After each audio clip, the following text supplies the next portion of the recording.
Job లేక ఇబ్బంది పడుతున్నారా? అయితే మెడికల్ కోడింగ్ మీకు మంచి ఆప్షన్. వెంటనే కాల్ చేసి కోర్సులో జాయిన్ అవ్వండి. నమస్తే, welcome back to Suman TV. నేను మీ సంజయ్. ఈ రోజు మనతో పాటు ఉన్నారు గ్రీన్ కార్డ్ ఎక్స్పర్ట్ మరియు immigration law consultant advocate Aditya Mallila గారు. సార్తో మాట్లాడి కొన్ని విషయాలు తెలుసుకుందాం. నమస్తే సార్. నమస్తే అండి. ట్రంప్ ప్రెసిడెంట్ పదవికి ఎక్కిన దగ్గర నుంచి ఏదో ఒక సమస్యలు మన ఇమిగ్రేషన్కి సంబంధించి ప్రతి ఒక్కరు కూడా గ్రీన్ కార్డుకి సంబంధించి గోల్డ్ కార్డ్ అని రకరకాల మార్పులు చేర్పులు అన్ని చేయడం జరిగింది. ఇప్పుడున్న సిచ్యువేషన్లో ప్రతి ఒక్కరు కూడా గ్రీన్ కార్డు ఉన్నా సరే భయపడుతున్నారు. తర్వాత మా సిచ్యువేషన్ ఎలా ఉంటుంది, తర్వాత ఎలాంటి మార్పులు చేర్పులు తీసుకురాబోతున్నారన్న సిచ్యువేషన్లో ఉన్నారు. అసలు గ్రీన్ కార్డుకి అప్లై చేసిన వాళ్ళ పరిస్థితి ఏంటి, గ్రీన్ కార్డు వచ్చి సిటిజన్షిప్కి రెడీగా ఉన్న వాళ్ళ పరిస్థితి ఏంటంటారు? ట్రంప్ వచ్చాక అందరూ భయపడుతున్నారు అన్న విషయం నిజం. డెఫినెట్గా అందరూ భయపడుతున్నారు. బట్ ఎందుకు భయపడుతున్నారు అనేది ఎవరికి వాళ్ళకి అర్థం కావట్లేదు. సో ఇంకోటి ఏంటంటే, మీడియాలో ఏవైతే మనకి రన్ అవుతున్నాయో వాటిల్లో లీగాలిటీస్ ఏంటి అనేది చూసుకుంటాం కూడా చాలా ఇంపార్టెంట్. సో ఎందుకంటే ఒక పర్టికులర్ న్యూస్ అనేది బాగా ట్రెండ్ అయ్యి వైరల్ అవుతుంది అనుకోండి, పీపుల్ కూడా ఏమనుకుంటారంటే అదే నిజం అని నమ్ముతారు. అవును. సో ఎందుకంటే మోస్ట్ ఆఫ్ ద టైం మనం ఏంటంటే కోర్ట్ కేసెస్లో, లీగల్ కేసెస్లో కూడా చూసాం, ట్రయల్ బై మీడియా నడిచిపోతూ ఉంటుంది.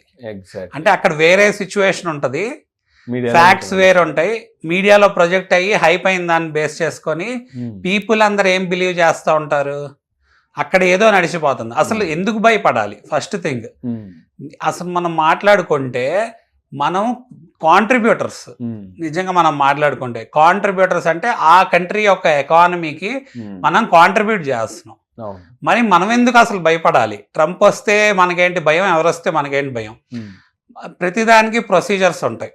సరే, స్టూడెంట్స్ పరంగా చూస్తే వాళ్ళ స్టూడెంట్స్ కొన్ని ప్రొసీజర్స్ని వాళ్ళు మిస్యూజ్ చేస్తున్నారు కాబట్టి వాళ్ళు భయపడుతున్నారు.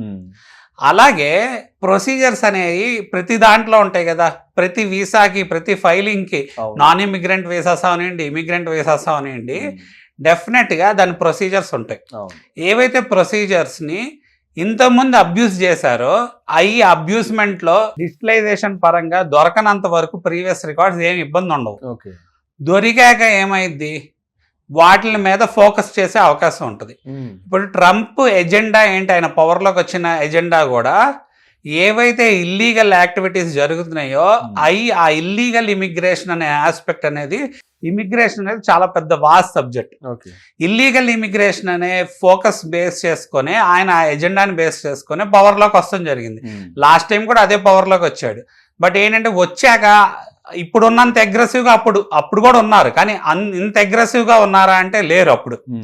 ఇప్పుడు ఏంటంటే ఆయన లాస్ట్ టర్మ్, ఈ టర్మ్లో ఇంకా అగ్రెసివ్గా ఉన్నారు. ప్లస్ ఏంటంటే అప్పుడు పరిస్థితులు వేరు, రెసెషన్ పరంగా కానీ జాబ్స్ పరంగా కానీ అప్పటికంటే ఇప్పుడు సినారియో ఇంకా వర్స్ట్ ఉంది. ఇప్పుడు కంట్రీని ఏంటంటే నెక్స్ట్ లెవెల్లో పోర్ట్ఫోలియో అనేది, కంట్రీ యొక్క పోర్ట్ఫోలియో ఎక్కడ ఆగిపోయింది, డెవలప్మెంట్ లెవెల్ ఇంకా నెక్స్ట్ స్టేజ్కి ఎలా తీసుకెళ్ళాలి అన్న దాని మీద ఫోకస్ ఉంది. సో గ్రీన్ కార్డ్ హోల్డర్స్ పరంగా మనం చూసుకుంటే ఎవరు భయపడాల్సిన అవసరం అయితే లేదు. ఈ గ్రీన్ కార్డ్ అంటే ఏంటి మనం క్లియర్గా అర్థం చేసుకోవాల్సింది ఏంటంటే, గ్రీన్ కార్డ్ అంటేనే ఒక పర్మనెంట్ రెసిడెన్సీ కార్డ్ అనమాట. అంటే అది ఒక లీగల్ స్టేటస్ ఇస్తుంది మనకి, పర్మనెంట్గా మన యూఎస్లో ఉండటానికి. కాకపోతే మనం అర్థం చేసుకోవాల్సింది ఏంటి, గ్రీన్ కార్డు కూడా లిమిటేషన్స్ ఉంటాయి కదా. లిమిటేషన్స్ అంటే ఏ పరంగా లిమిటేషన్స్? మనం సిటిజన్స్ కాదు, గ్రీన్ కార్డ్ హోల్డర్స్ సిటిజన్స్ అయితే కాదు, అంటే పౌరసత్వం ఉన్నాళ్ళు కాదు. సో పౌరసత్వం ఉన్నాళ్ళు గ్రీన్ కార్డు ఉంటేనే వాళ్ళకి పౌరసత్వం వస్తుంది.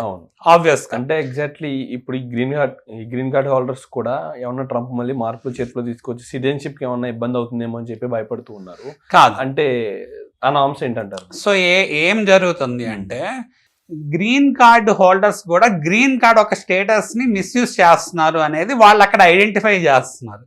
ఇప్పుడు ఇన్ని చేంజెస్ జరుగుతున్నప్పుడు ఒక చేంజ్ వల్ల ఇంకో చేంజ్, మిగతా చేంజెస్ కూడా వస్తున్నాయి. అంటే వాళ్ళు ఒక ప్రొసీజర్స్ ఫాలో అయ్యేప్పుడు, స్ట్రీమ్ లైనింగ్ ఆఫ్ సిస్టమ్ చేస్తున్నప్పుడు మిగతా ఆస్పెక్ట్స్ కూడా లైమ్ లైట్లోకి వచ్చే అవకాశం ఉంటుంది.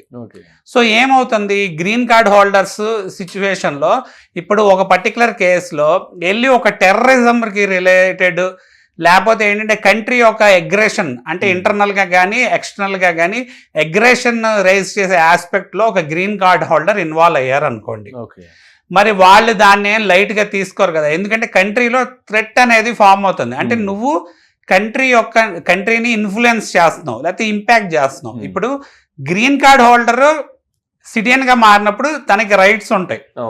సో అలానే మనకి యుఎస్ కాన్స్టిట్యూషన్ లో first amendment bill of rights పరంగా మనం చూసుకున్నా కాన్స్టిట్యూషనల్ ఫస్ట్ అమెండ్మెంట్ ఏంటి, ఇప్పుడు ఇక్కడైనా మనకి ఇండియాలో కూడా వాక్ స్వాతంత్రం అనేది ఉంటది, స్వేచ్ఛ ఉంటది. స్వేచ్ఛ ఉంది కదా అని చెప్పి ఇష్టమైనట్టు ఏది పడితే అది మాట్లాడి పీస్ఫుల్ ప్రొటెస్ట్ చేయొచ్చు పీస్ఫుల్ గా, లేకపోతే లీగల్ గా నువ్వు ఏంటంటే ఒక రిప్రజెంటేషన్ ఇవ్వచ్చు రిటర్న్ గా కానీ ఒక ప్రొసీజర్ వైజ్ గా.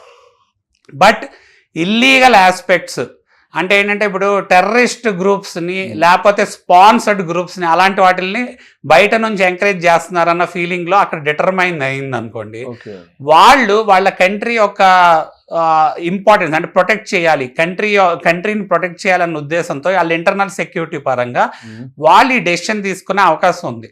సో రివోకేషన్ ఆఫ్ గ్రీన్ కార్డ్కి వెళ్ళినప్పుడు ఊరికే అలా స్లైట్ అవే అలా రివోక్ చేసేలేరు వాళ్ళవి కూడా గ్రీన్ కార్డ్స్, ఎందుకంటే కోర్టు కూడా వాటి మీద స్టే ఆర్డర్ ఇచ్చి ముందు పరిశీలించి ఏంటి నిజంగా వీళ్ళు పాల్గొన్నారా లేదా, అలా పాల్గొంటే నిజంగా వీళ్ళు యాక్ట్ ఏంటి అన్న దాన్ని బేస్ చేసుకొని రివోక్ చేసుకునే అవకాశం ఉంది. ఇంకోటి ఏంటి, గ్రీన్ కార్డ్ గురించి ఎప్పుడు మనం మాట్లాడినా స్టేటస్ ఆఫ్ గ్రీన్ కార్డ్ అనేది ఎప్పుడు లైమ్ లైట్ లోకి వస్తుంది, చాలా ఇంపార్టెంట్. గ్రీన్ కార్డ్ స్టేటస్ అంటే ఏంటి, ప్రతి 1 year లో ఎవ్రీ 6 months మీరు స్టేటస్ మినిమం మెయింటైన్ చేయాలి. గ్రీన్ కార్డ్ అంటే పర్మనెంట్ రెసిడెన్సీ. ఇప్పుడు మీరు ఎంటర్ అవ్వకుండా యుఎస్ 6 monthsకి ఒకసారి లేకపోతే ఉండకుండా మీరు గ్రీన్ కార్డ్ స్టేటస్ మెయింటైన్ చేయట్లేదు అనుకోండి, అసలు యూజ్ చేసుకోవట్లేదు అనుకోండి, ఆ గ్రీన్ కార్డ్ ఒక పర్పస్ ఉపయోగపడట్లేదు అని అర్థం కదా. అంత మాత్రాన మీరు వేరే కంట్రీస్ లో ఏ ఆపరేషన్స్ చేయకూడదని కాదు, మీ స్టేటస్ మెయింటైన్ చేసుకుంటా వేరే కంట్రీస్ లో మీ ఆపరేషన్స్ చేసుకోవచ్చు, ఇబ్బంది ఏమి ఉండదు. అసలు గ్రీన్ కార్డ్ అంటేనే ట్రావెల్ ఒక స్వేచ్ఛ వస్తుంది అనమాట. గ్రీన్ కార్డ్ ఉన్నాళ్ళు మనం సేమ్ EB5 వీసాలో కూడా చెప్పుకున్నాం కదా, ఫాస్ట్ గా గ్రీన్ కార్డ్ వచ్చింది. ఆ గ్రీన్ కార్డ్ ద్వారా మన అడ్వాంటేజ్ తీసుకోవచ్చు, ట్రావెల్ బెనిఫిట్స్ ఉంటాయి, ఫైనాన్షియల్ బెనిఫిట్స్ ఉంటాయి, ఎంప్లాయర్ మారచ్చు, ఇలా చాలా బెనిఫిట్స్ ఉంటాయి, ఫ్యామిలీ బెనిఫిట్స్ ఉంటాయి, అన్నీ ఉంటాయని, సిటిజన్షిప్ బెనిఫిట్స్ కూడా ఉంటాయి. మరి మనం చూసుకుంటే ఇప్పుడు గ్రీన్ కార్డు స్టేటస్ మెయింటైన్ చేయని వాళ్ళకు వచ్చే ఇబ్బంది ఏంటి, వాళ్ళు ముందే రీఎంట్రీ పర్మిట్ అనేది తీసుకోవాలి. రీఎంట్రీ పర్మిట్ అంటే నాకు మోర్ దెన్ 1 year పడుతుంది కంట్రీలోకి నేను మళ్ళీ రీఎంటర్ అయ్యేసరికి అన్నప్పుడు దానికి అప్ టు 2 years వరకు వ్యాలిడిటీ ఉండే అవకాశం ఉంది. మరి వాళ్ళ రీఎంట్రీ పర్మిట్ అనేది అప్లై చేసుకోకుండా గ్రీన్ కార్డ్ స్టేటస్ మెయింటైన్ చేయకుండా ప్లస్ ఏంటంటే గ్రీన్ కార్డ్ లో మీరు ఏంటంటే ఓవరాల్ గా ఇప్పుడు వేరే కంట్రీలో కూడా మీకు డబ్బులు వస్తున్నాయి అనుకోండి, ఇన్కమ్ ట్యాక్స్ పరంగా ఫైలింగ్స్ చేసి అవి చూపియాలి విత్ ఇన్ ద యుఎస్. మరి అవన్నీ మీరు చేయనప్పుడు డెఫినెట్ గా వాళ్ళు మీకు క్వశ్చన్ చేసే అవకాశం ఉంటుంది, లేదా పోర్ట్ ఆఫ్ ఎంట్రీ దగ్గర ఆపే అవకాశం ఉంటుంది. మనకేమవుతుంది, మన వాళ్ళు సిటిజన్స్ అయిపోయినాక పేరెంట్స్ కి గ్రీన్ కార్డ్ ఫైల్ చేస్తారు. సరే పద్దాగా పేరెంట్స్ వెళ్ళి రావాలి అంటే జస్ట్ విజిట్ వీసా మీద కూడా వెళ్ళి రావచ్చు, బట్ గ్రీన్ కార్డ్ అయితే ట్రావెల్ ఫ్లెక్సిబుల్ గా ఉంటది అని చెప్పి గ్రీన్ కార్డ్ ఆప్ట్ చేయడం జరిగింది. బట్ వాళ్ళు నిజంగా వెళ్ళాలంటే ఇప్పుడు 3-4 సార్లు వెళ్ళొచ్చాక వాళ్ళకి ఏం పెద్ద ఇంట్రెస్ట్ ఉండదు, ఏంటంటే యుఎస్ వెళ్ళిపోవాలి అని ఏవి అంత హ్యాపీగా ఫీల్ అవ్వరు. వాళ్ళ పిల్లల కోసం వెళ్తారు, లేకపోతే గ్రాండ్ చిల్డ్రన్ కోసం వెళ్తారు కేర్ టేక్ చేయడానికి. మరి వాళ్ళు ఎక్కువ రోజులు ఇక్కడ ఉండిపోయి స్టేటస్ మెయింటైన్ చేయలేదు అనుకోండి, లైక్ లెట్స్ ఓల్డ్ ఏజ్ వల్ల అవనండి, లేకపోతే వాళ్ళకి లాంగ్వేజ్ కూడా సరిగ్గా రాకపోవటం వల్ల అవనండి, అప్పుడు కొంచెం ట్రబుల్లో పడే అవకాశం ఉంటది కదా, క్లారిటీ మెయింటైన్ చేయనప్పుడు. అలాంటి సిచ్యువేషన్స్ అన్ని ఎప్పుడైతే లైమ్ లైట్ లోకి వచ్చినాయో అవి మీడియాలో హైలైట్ అయిపోయి ఎక్కువ ప్రొజెక్ట్ అయిపోయి అసలు గ్రీన్ కార్డ్ హోల్డర్స్ కూడా దిక్కులేదు అన్నట్టు ప్రొజెక్ట్ అవుతుంది. సో గ్రీన్ కార్డ్ హోల్డర్స్ అంటే మనకి ఇట్స్ హై ప్రివిలేజ్డ్ డెఫినెట్ గా. ఇప్పుడు వాళ్ళు కూడా చెప్పేది ఏంటంటే అఫ్ కోర్స్ ఏంటంటే JD Vance కొన్ని స్టేట్మెంట్స్ చేశాడు, గ్రీన్ కార్డ్ హోల్డర్ ఏమి ఇక్కడ పర్మనెంట్ గా ఉండటానికి లేదు అని చెప్పాడు. అంత మాత్రాన వాళ్ళ ఉద్దేశం అది రివోక్ చేసే రైట్ ఆయనకు ఉందా అంటే ఆయనకి లేదు, కోర్టు ఆపింది కదా. మరి రివోకేషన్స్ కొన్ని సిచ్యువేషన్స్ లో చేస్తారు, ఎలాంటి సిచ్యువేషన్స్ లో చేసే ప్రెసిడెంట్ కి కొన్ని రైట్స్ ఉంటాయి, ఆ రైట్స్ ఎగ్జిక్యూట్ చేసే అవకాశము ఏదన్నా కంట్రీకి సెక్యూరిటీ ఇష్యూస్ థ్రెట్స్ వచ్చినప్పుడు డెఫినెట్ గా ఉంటది, అవి ప్రూవ్ అయినప్పుడు. అంత మాత్రం అక్కడ వాళ్ళ ఉద్దేశం అంటే మీకు గ్రీన్ కార్డ్ ఇస్తుంది ఈ కంట్రీ, ఇచ్చినప్పుడు దాన్ని కరెక్ట్ గా యూజ్ చేసుకోండి, అప్రోప్రియేట్ గా యూజ్ చేసుకోండి. మీకు ఓటింగ్ రైట్స్ లేనప్పుడు మీరు కంట్రీ యొక్క ఇంటర్నల్ ఎలక్షన్ ప్యాటర్న్ లో కూడా ఇన్ఫ్లుయెన్స్ చేసి నెగిటివ్ గా ఇన్ఫ్లుయెన్స్ చేస్తే మరి అది కూడా ఇబ్బంది కదా మాకు అనేది వాళ్ళ ఇంటెన్షన్. మరి ఎక్కువ మంది డిఫరెంట్ కంట్రీస్ నుంచి ఉంటారు కదా, సో మనం ఏంటంటే దాన్ని రైట్ఫుల్ గా ప్రొజెక్ట్ చేయాలి. సో గ్రీన్ కార్డ్ రావడానికి మనకి ఏమున్నాయి మార్గాలు అనేది కూడా మనం డిఫరెంట్ వీడియోస్ లో ఇప్పుడు hundreds of videos లో ఫాస్ట్ గా రావడానికి ఉన్న మార్గాలు ఏంటనేది కూడా డిస్కస్ చేసుకోవడం జరిగింది. Thank you sir, thank you very much sir. And exactly ఈ గ్రీన్ కార్డ్ హోల్డర్స్ కూడా వాళ్ళకున్న నామ్స్ ని రూల్స్ అండ్ రెగ్యులేషన్స్ పాటిస్తూ ఉంటే వాళ్ళ గ్రీన్ కార్డ్ రివోక్ అయ్యే అవకాశం లేదంట, భయపడే అవకాశం లేదంట. Exactly, absolutely sir. Thank you sir. Thank you అండి.